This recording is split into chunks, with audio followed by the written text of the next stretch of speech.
Hello and welcome back to Resolutionary Leaders. I'm Helena Gotto, your host, and today we have Mitchell Levy with us. Welcome to the show, Mitchell. It's great to be here. Thanks for having me. So, you are a credibility expert and how people use their credibility to influence. Is that correct? I would say that is one of many ways people use credibility. Yes. Yes, that's the way that we're going to look at it on the podcast today, because in a good dispute, when you've got a different opinion than somebody else, you want to have credibility to influence the other party. So tell us a little bit about yourself, Mitchell, and then we'll dive in. So I'm in Northern California, Silicon Valley, specifically Cupertino. Been here for 37 years. Been happily married for 35. Have a son who is 26. And over the course of being in Silicon Valley, I did work for one large company at one point in time. I worked for Sun Microsystems, but since 1997, I've been wearing the great hat of entrepreneur. So I've created 20-ish companies. I've sat on the board of a NASDAQ firm. Some of my companies are book publishing companies. We have published 750 books. I've written 65. I've had the pleasure of doing a commencement speech at a university, Wow. A couple TED Talks. It's been a fun life so far. Sounds fantastic. Thank you so much for joining us. Oh, thank you. Okay, so let's dive into how you can establish credibility and the fundamentals of it. So first, let me give you a definition, Okay. Because what happened back in 2019 is I was trying to figure out, what do I do next? What is the next thing I do in my life? And I thought up until then, I have helped thousands of thought leaders in a number of ways. And I think to myself, what is it that a thought leader needs? Having a book is one thing, but what are they getting with a book? They're getting credibility. Yes. And so I thought, what is credibility? I looked in the dictionary, and the dictionary at the time only had it a third right. What the dictionary said is that credibility is the quality in which you're trusted. And I thought, I think it's more. And so the next day I woke up, and for some odd reason, the thought of Napoleon Hill. Now, Napoleon Hill wrote Think and Grow Rich and interviewed 500 millionaires. So Mitchell Levy was going to interview 500 thought leaders and write what actually now is called Credibility Nation. And it turns out that the definition is the quality in which you're trusted, known, and liked. So I think the word trust makes a lot of sense in the old days. Let's say you in the Wild West, you'd ride up in your horse, you jump into the saloon, there's two blacksmiths, and you go to the barkeep. Hey, which of the blacksmiths do you trust to do a good job? And they're actually gonna say, this one over here because this one costs more, but right. So the thing that's interesting is the ability to trust somebody. Now we have with the internet, anyone, there is no trusted barkeep, right? Anyone can create whatever they want. So trust is one thing, but what happens is you want to get to know somebody. And as you get to know them, who are they really? And of course, here's the interesting part. If somebody's going to be hiring you, specifically somebody who deals with conflict, not only do they need to trust that you're good, not only do they need to know you, that you have the right intentions in mind, but the truth is that if there were two or three to choose from and they all had about the same trust and know characteristics, the person you like better is the person you want to do business with. So that's why credibility is the quality in which you're trusted, known, and liked. Okay. All right. That is perfect. How do you go about developing being liked? I love this question, and I didn't realize that I would be already a like expert. For those who are listening only, I did the double quotes things. It turns out that there are 10 values associated with credibility, and under there's 2. And so if you want to be liked, there are simply 2 values you need to share. There's probably many others, but I'm going to give you 2 simple things you can do. One is to show respect. Now, how do you show respect? For instance, showing up on this podcast, I came a couple minutes early. So coming early, coming prepared, coming with your heart. All right. So it's just a sign of showing respect. I interviewed somebody earlier for a podcast I was running. The person came 2 minutes late. That person knew nothing about me. His first question is, why am I here?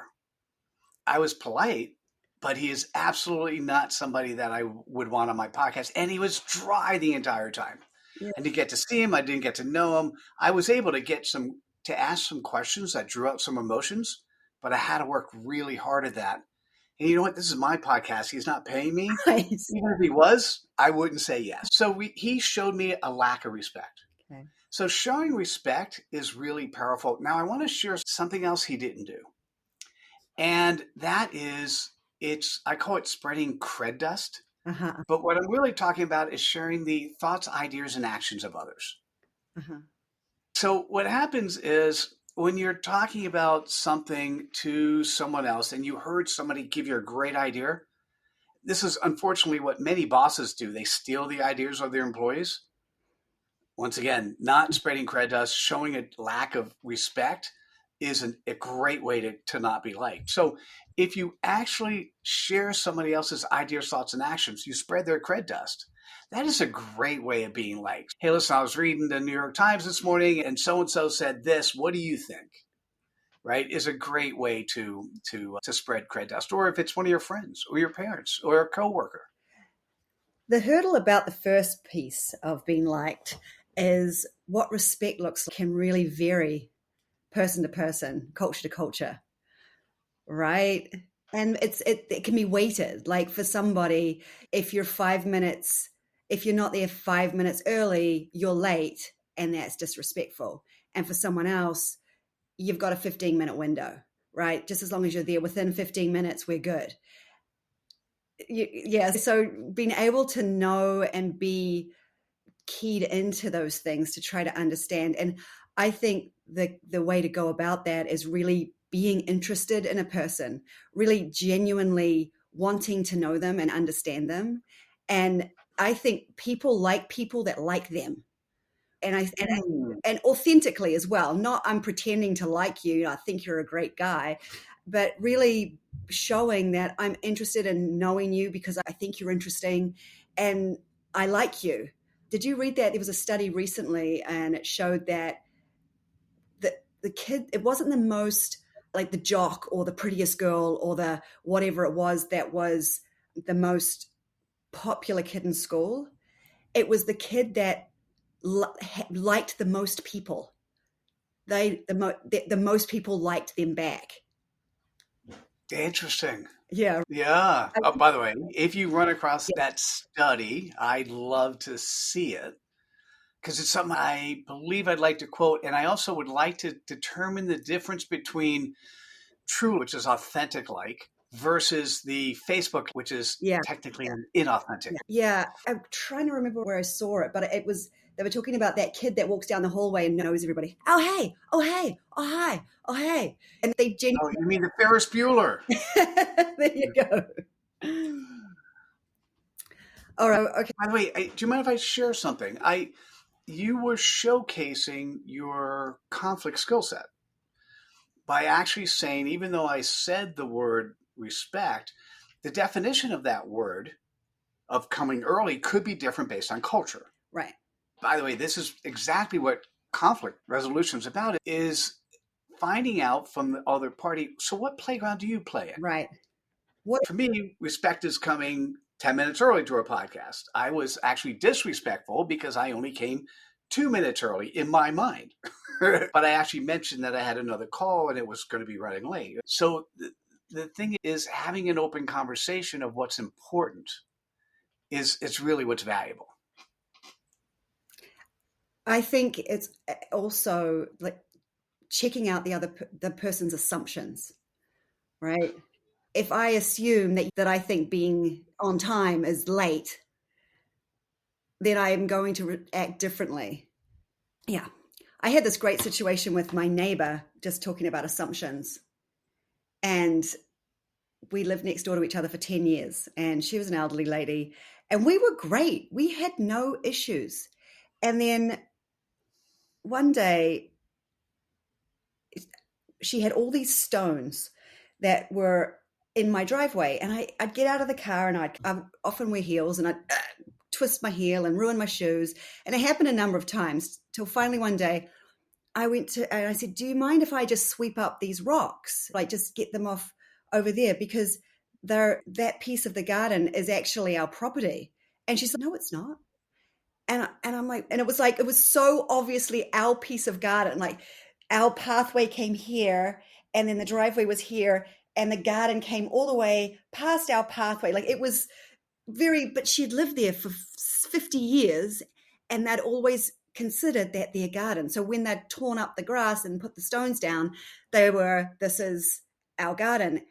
Anyway, she got wild, like absolutely wild at me. And I was like, but Marilyn, I'll sweep them up. It's just, I'm worried. And she was this little old lady and she was on oxygen. So I felt terrible because she was like, and she was like, I don't say anything about when you do things I don't like.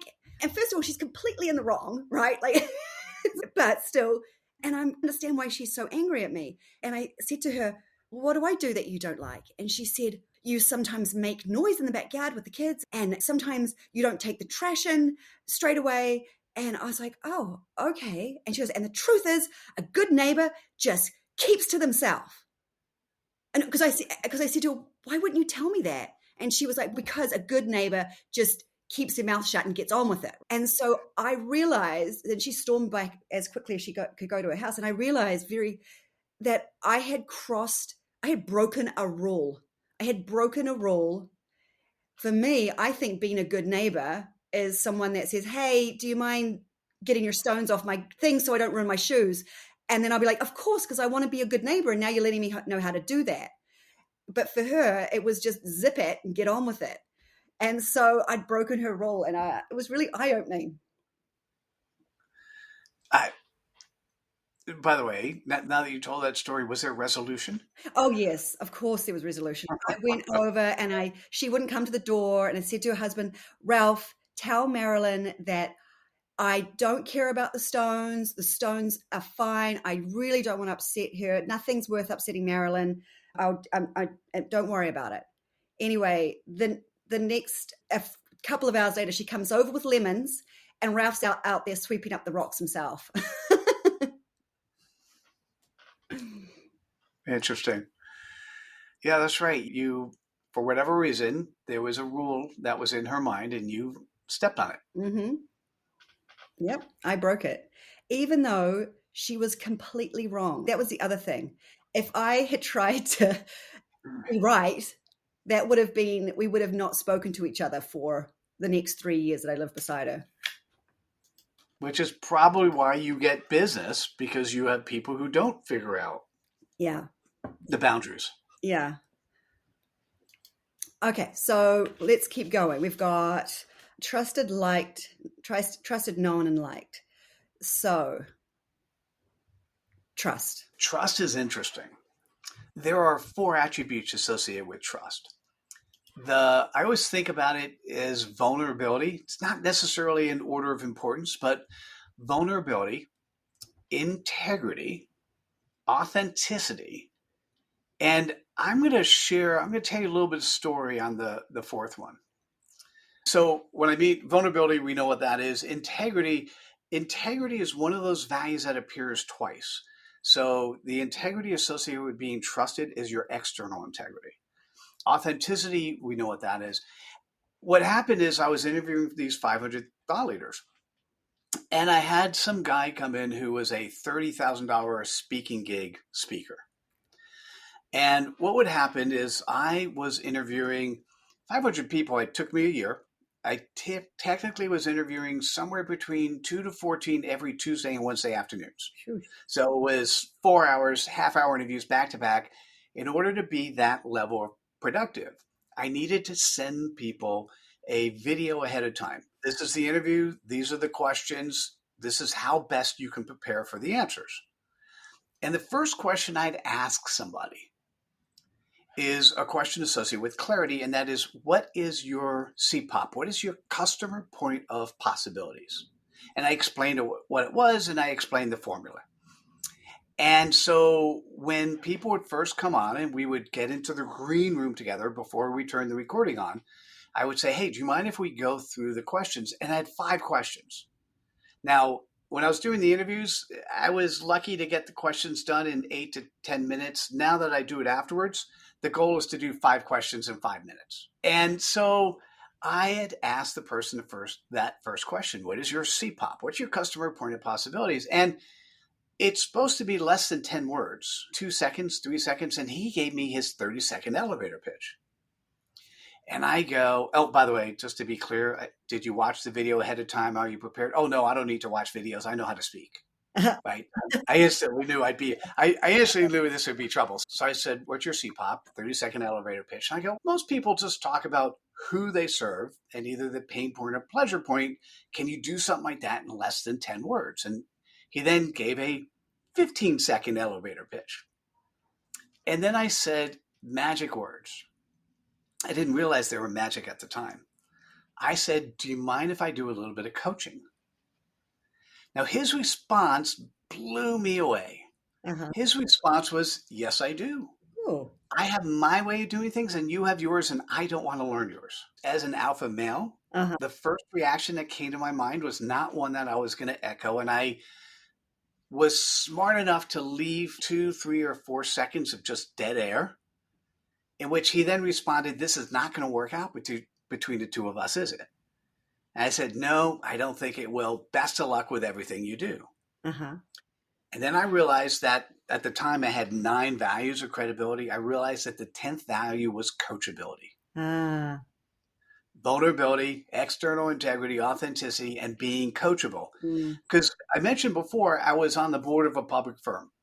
Occasionally, the CEO would need to hire somebody on his staff. And imagine if I was interviewing the CFO, the future CMO, and they were not coachable.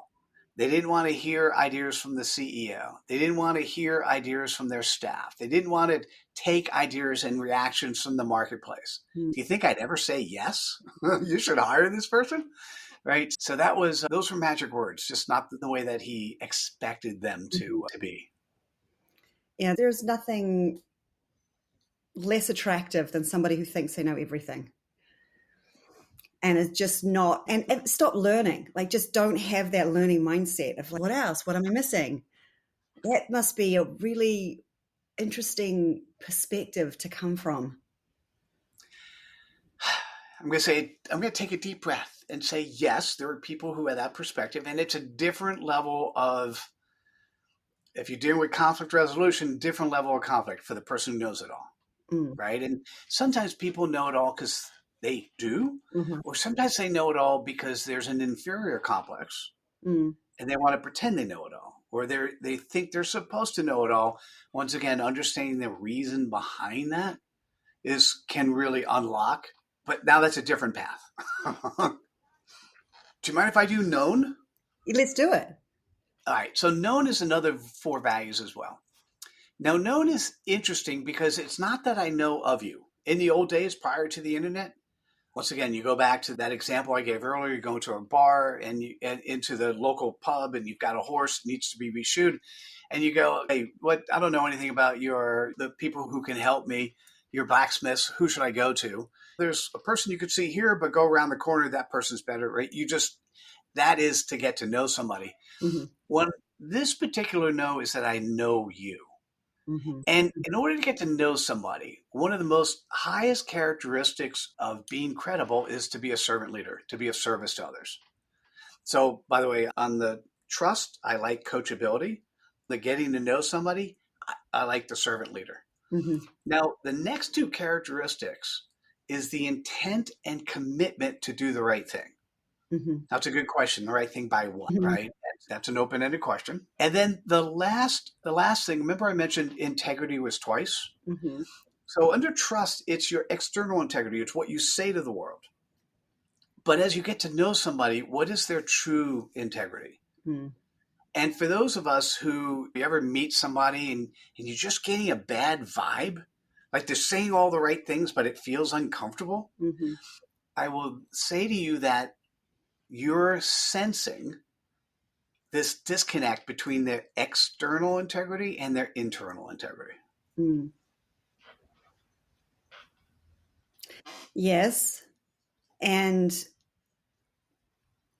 I also feel like it's really from where what I do, it's very important to really identify when the person, you just don't understand the person. They're somebody that doesn't come naturally to you. I think that also makes you feel that when it's uncomfortable. Hmm. I think, now this is a good question. I'm curious about that. I think if you don't understand where somebody's coming from, to me, is there a way to try to introduce an opportunity to ask a series of questions where you can actually start feeling emotions? Because emotions are generally universal. Yes. I think it's about searching for the common ground, because you find that and then you can go from there. And if you get lost, you can come back to the common ground. So, yes, it's humanizing the person for sure. And it's staying curious, because I think it's just something that is so important when we've got lots of different people in the workplace now.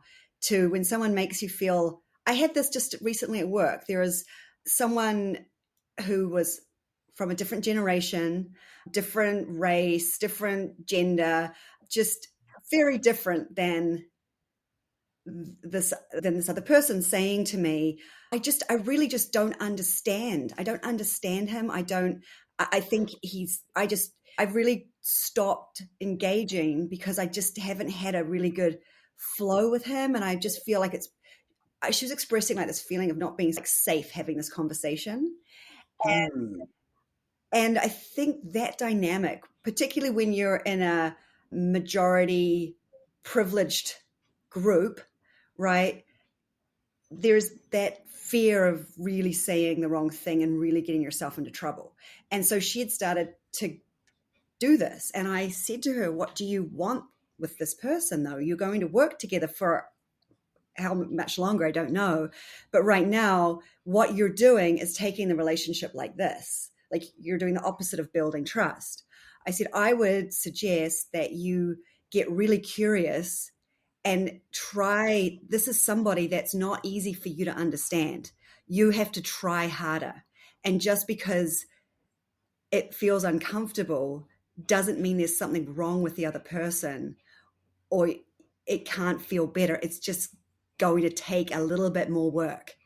And anyway, I just spoke to her a couple of days ago, and she was like, by the way, it's going really well with that guy. Like, we really did this, we did that, and it's great. And I was like, yeah.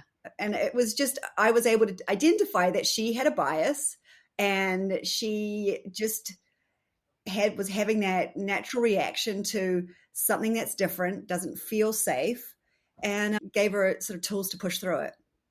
Stay curious. Curious is one of my favorite things we can do to, how can you be a continuous learner if you're not curious? How could you be coachable if you're not curious? How could you be vulnerable if you're not curious to be questioning the ideas and what people tell you? That's important. Yeah. Yeah. Whenever I'm facilitating people will say things and you're like, why would you say that? That sounds terrible, because I'm aware of how the other person's interpreting what they're saying. And so I have to stay in a very sort of neutral place of like, help me understand what you're meaning by saying, I don't need to be friends at work. I don't need to have fun and get on with everybody. What does that look like? Oh, no, I love that, because what you're doing is you're unraveling a way in which they were taught. You're unraveling a belief that they have. Right. And what they think being friends at work, when they're saying that, what they're meaning, right? Like, it's the same thing working out, what does on time mean to you? Like, on time for me, you're on time. You're a couple of minutes late, you're late, but you're 5 minutes late, now you're late for me. Do you know what I mean? Oh, But for you, I know exactly what you mean. Prior to doing the interviews, on time meant 1 to 3 minutes late. That's what it meant to me. And then I did the interviews.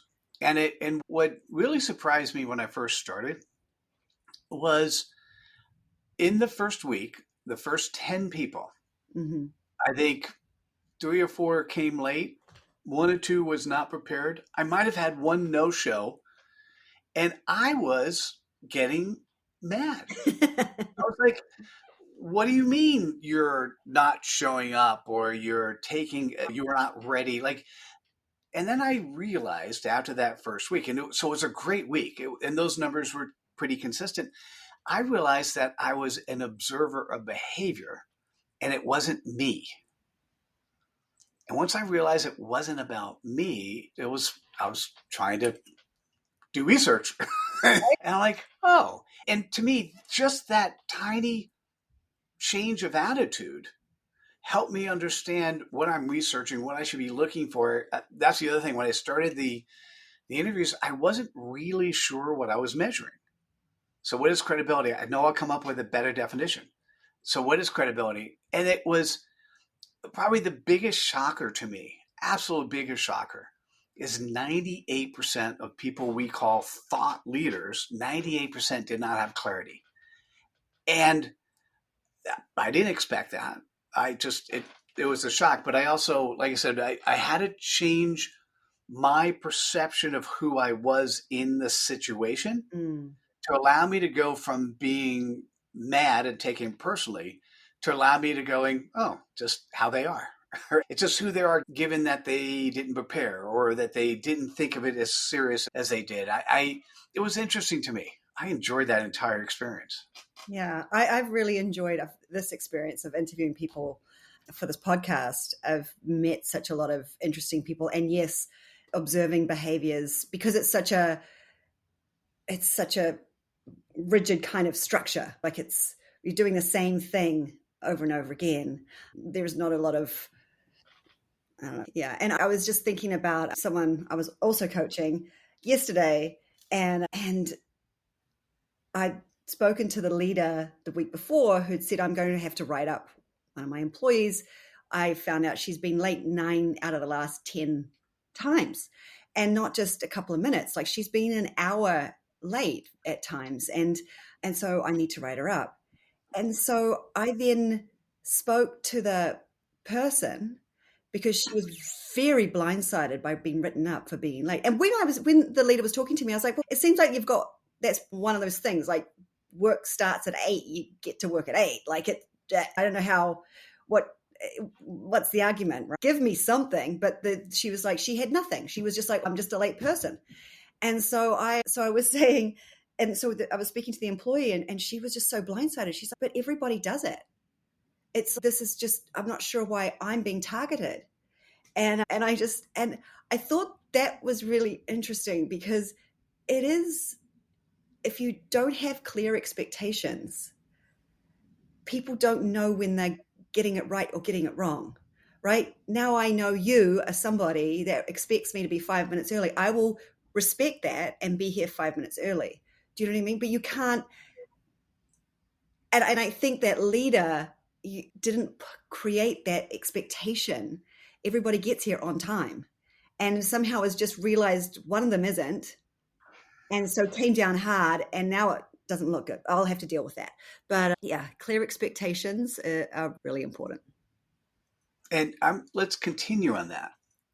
So it's clear expectations, and you can't just talk the talk. You have to walk the walk of the talk you're talking. Yeah. You can't just say, hey, everyone needs to come at this time, and then you come a half hour, an hour late every day. That's what's been happening.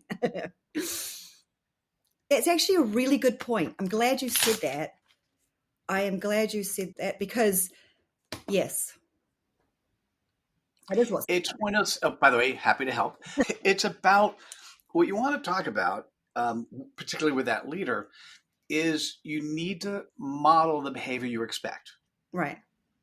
Right. It's really interesting when I think about, we had a conversation about our respected kids in the pre-interview, and it's really interesting to see my son today, who's 26, and he's taken the behavior that my wife and I, or his mom and dad have modeled, and he's made it his own.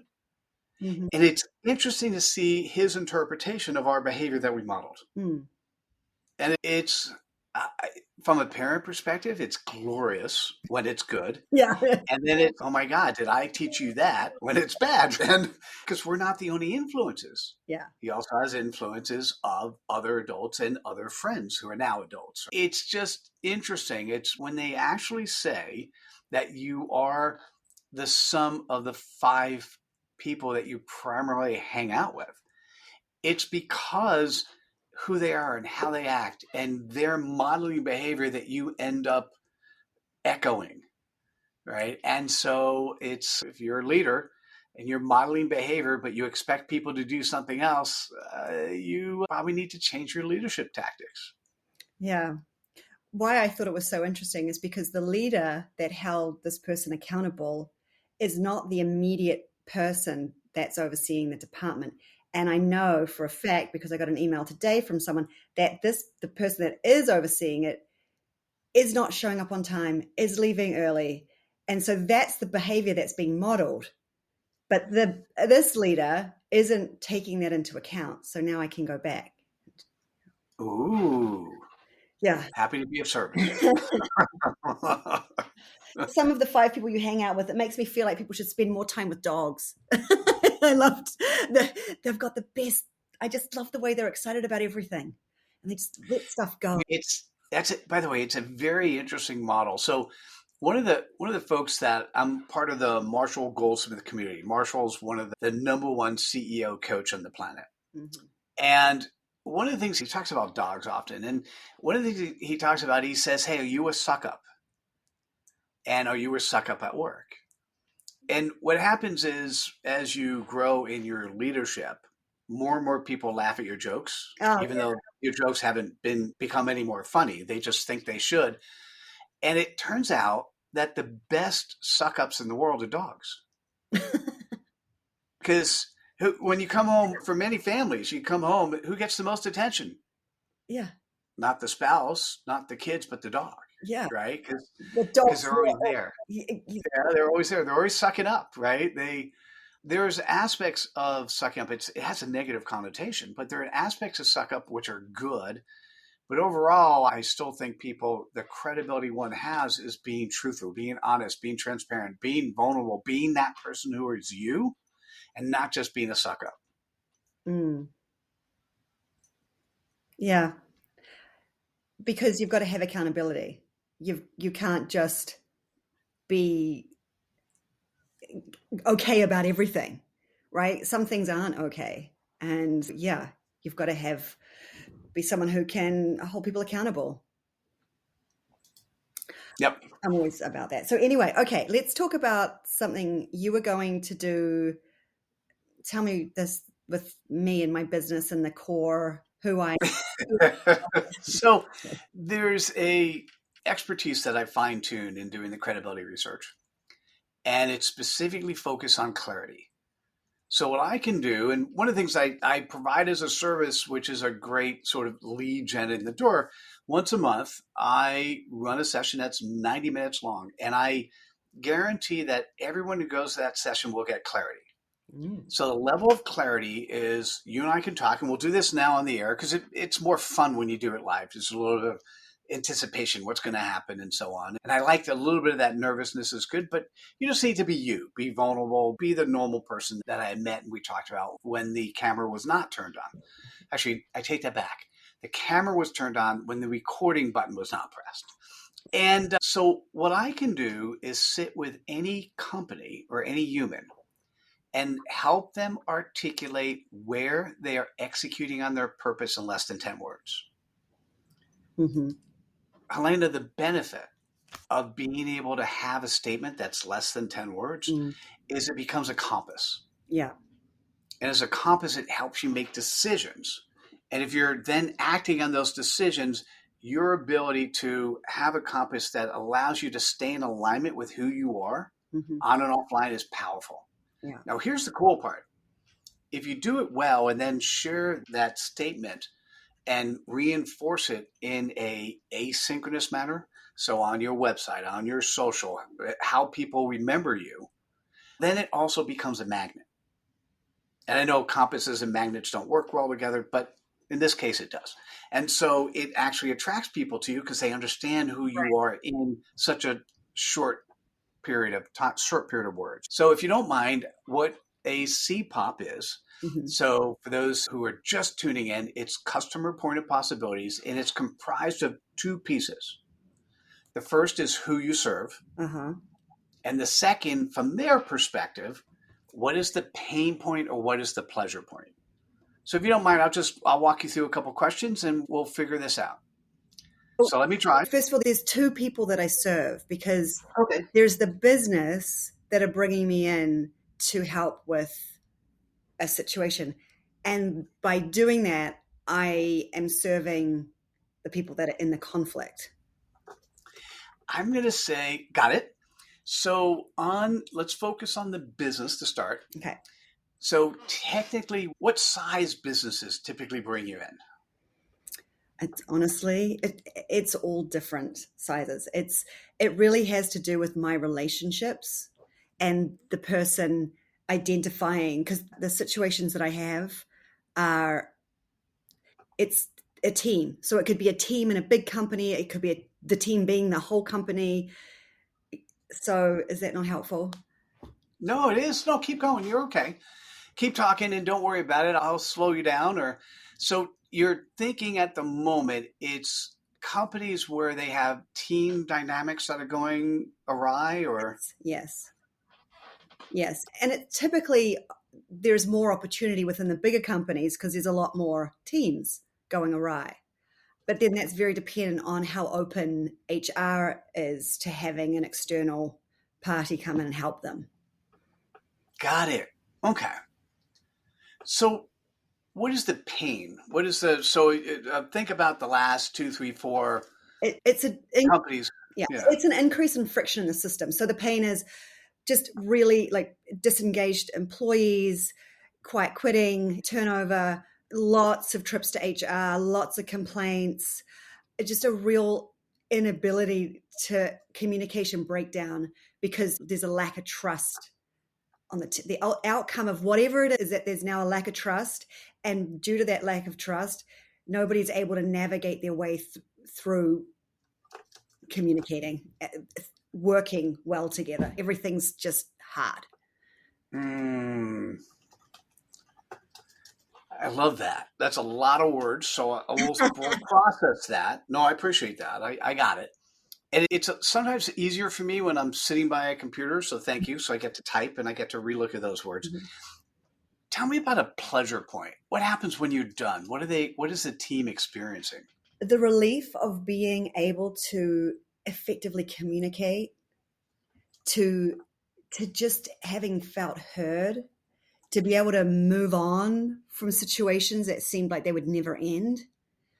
The relief of, I just had it last week with these two employees that worked in the same department, hadn't spoken to each other for a year, had been very functional, but then there'd been a breakdown that had not been resolved. And we had a conversation. We got them through, got on the same playing field, understanding perspectives, did that conflict resolution, facilitated conversation. And a week later, I get this email and a phone call from both parties saying, oh my God, we just had this interaction and it was completely normal and it was easy. And I offered to help with this and she let me, and it was this and it was that. And we looked at each other like, this feels so good. What's happening? And that's the pleasure of, thank God. I love that. Okay. I have a lot here. If you think about the last, and I think about it like 80% of the revenue that comes in the door, mm-hmm. Who approaches you? Is it typically HR or who's reaching out to you? Yes, HR. And what's the first words? What do they say when they reach out to you? Can you take care of this? Nice. Oh, I love that. Perfect. First of all, that means they already trust you, they already know you, and they already like you. They respect you, and they know you could solve it, right? By the way, for many of us in business, that's the instant relief. So your next statement is, okay, what do you mean? What do they say after that? of course you can. I'm like, of course I can. What have you got for me? And they're always, Yeah. oh God, okay, here we go.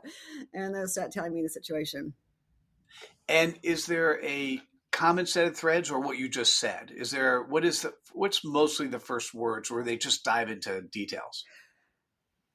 So it is so different, because if it's the employee, so sometimes an employee, like yesterday, I get an email, hey, so-and-so told me that I could reach out to you confidentially and that you might be able to help me with this situation that happened yesterday.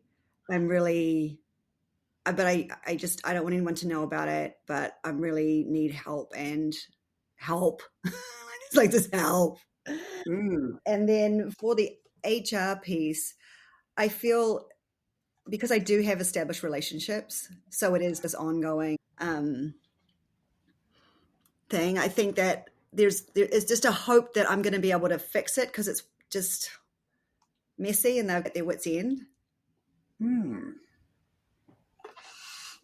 when it's the fix it, what is the it that you're fixing? The person. For them, the person has become a problem. Oh my God, so-and-so is just back in my office about this. Can you deal with it? Ooh. And so it's for, depending on the person, some people are they just don't want to have those difficult conversations, or they've just haven't been able to succeed with this person to get them through whatever it is they're trying to get through. Ooh, got it. Okay.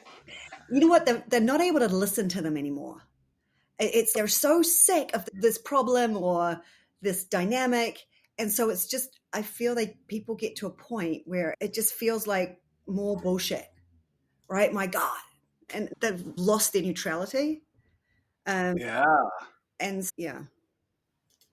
I like it. I am going to, you have a lot of words, right?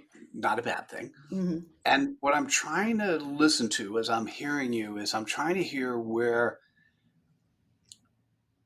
words resonate the most with you and what actually represents the frequency of which you vibrate.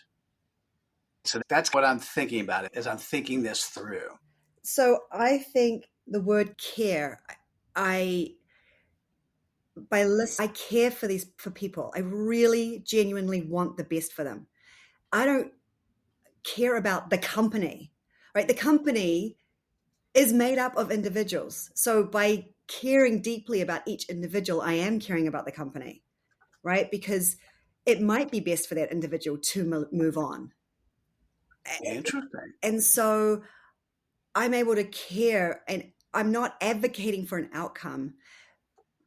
And so it's about accountability is a really big piece to what I do. It's like conversation I had yesterday.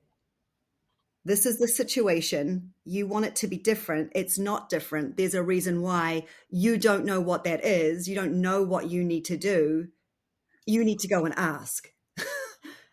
You go and ask what you need. It was just really about, you've got a problem. How do we fix it? I'm so glad I said that and you spoke up.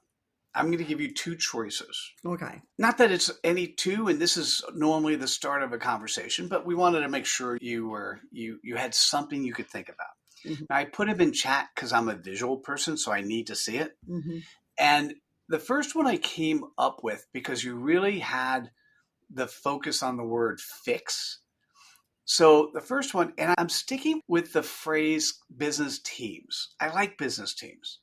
A business team could be a team of one, just to be clear, but business teams needing a communication fix. That one, it was the one that I felt really good about, but I want to give you another one, and then you could decide which one you like better. And you'll notice that the word fix is all caps. Mm-hmm. And the reason I did that is, if you want to be cute about it, you could turn the word fix into an acronym, and that's how you explain who you are. And then the second one was business teams needing care. Mm-hmm. Now, I could tell you which one I like, but that's not as important. What's important is which one you like, right? And it comes down to, for instance, we'll take a small station identification. I will share mine. And then what happens when I share mine, the most natural reaction, if you are a potential referral partner or a potential customer, the most natural reaction is tell me more. Okay. Right? So that's why I particularly lean towards communication fixed, but because everybody needs care. Just my 2 cents. But like I said, it's up to you. So for me, let me share mine is 9 words. I'd be really happy with 6 or 4 words.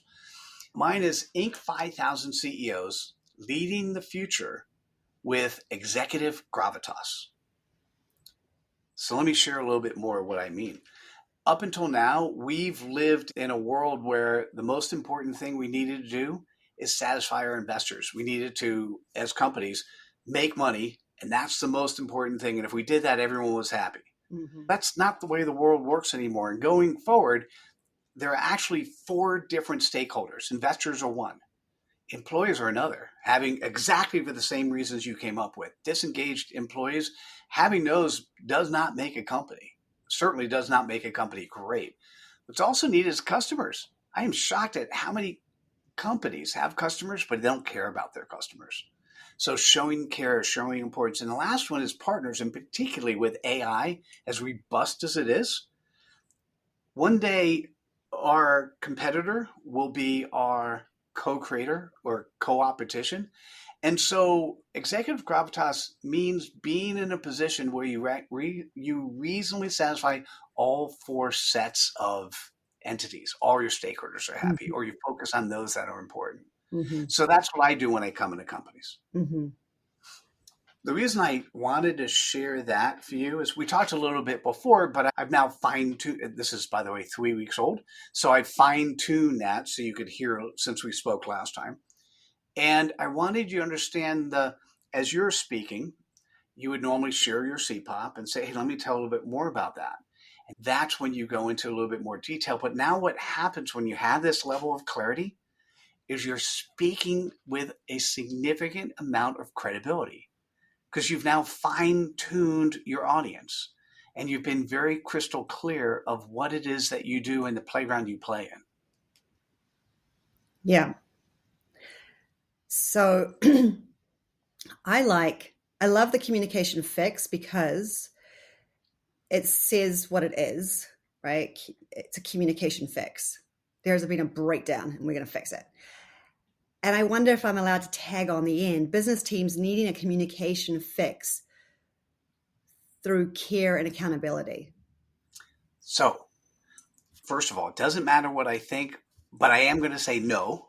I know. It came out of my mouth. I was like, no, that's too much. Doesn't seem right. No. I know.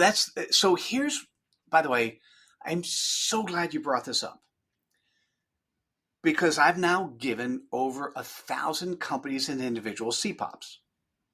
And I truly think yours is those 6 words. That's what I gravitated to almost close to the beginning of our conversation.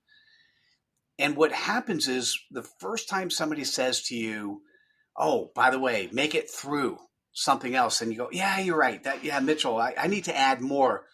What happens is 90% of the people who really are feeling vibrationally aligned, all of a sudden they will add to it or change it slightly or say business teams and individuals and CEOs. And so what's interesting is make that part of your tell me more. Right. Part of your tell me more is here's the truth. Business teams need care. How do they get care? They get it through accountability. They get it like you could, but I think those 6 words, what you want to have happen is for the people who know you, who already trust you, know you, love you, you want when they see or hear the word communication fix or see a communication breakdown, you want them to go, Helena. Yeah. Thank you very much. I honored. Appreciate you. Thank you for everything. We've been yakking for a while, so I'm going to wrap it up. Any final words? I often would like to, what I'll do if people want to reach out. Yeah.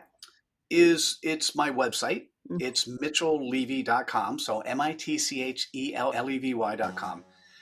I've got information. I've got the latest and greatest of what I'm doing. And if this was of interest to you and you want to have a conversation, you can actually book time directly on my calendar. So mitchelllevy.com, and it'll point you to whatever socials and other things that I do. Awesome. Thank you so much, Mitchell. My pleasure. Thanks for having me. Nice to spend time together. It was.